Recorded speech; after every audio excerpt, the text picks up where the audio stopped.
It's been revealed that one returning character in Star Wars, Skeleton Crew, was originally supposed to die, but was saved for the sake of this new Star Wars story. While the majority of Skeleton Crew's cast and characters are brand new to the galaxy, including Jude Law's Jod N.A. Nawad and the leading quartet of children, there is one known character who's set to make a return as one of the story's antagonists. This character, first introduced in The Mandalorian Season 3, was nearly unable to become a part of Skeleton Crew, but thankfully had their fate changed.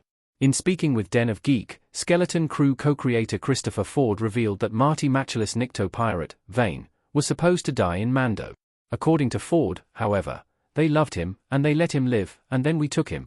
Because the creative team of The Mandalorian decided to spare Vane's life, he's now allowed to become an important part of Skeleton Crew's pirate-based story, which has created quite the win-win scenario for Star Wars. What Vane's survival means for Star Wars. This is the perfect amount of interconnectedness.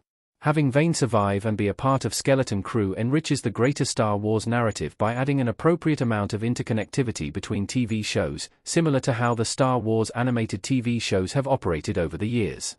Since Vane isn't exactly a major character in The Mandalorian Season 3, allowing him to have a more important role in Skeleton Crew ties the two together without making them hinge too heavily on one another.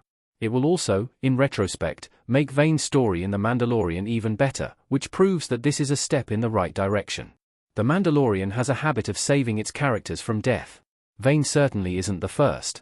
Vane is far from the first character introduced in The Mandalorian to ultimately be saved from their predestined fate.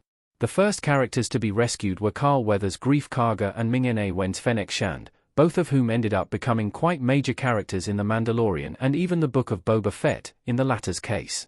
This was also the case for the Mandalorian Axe-Woves, Simon Cassianides, in Season 2, which is why that Mandalorian mysteriously disappears during the events of the Mandalorian Season 2 finale while his peers are still active in the story. This makes Vane at least the fourth character from The Mandalorian to survive their fate, and the second to squeeze their way into another TV show because of it.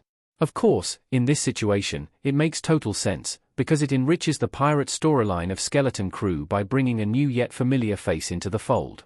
It's not as major of a cameo as a pirate like Hondo Ohnaka would be, but it's still enough to allow viewers to have a recognizable pirate. Ultimately, it was the best decision for Vane to be a part of Skeleton Crew's story.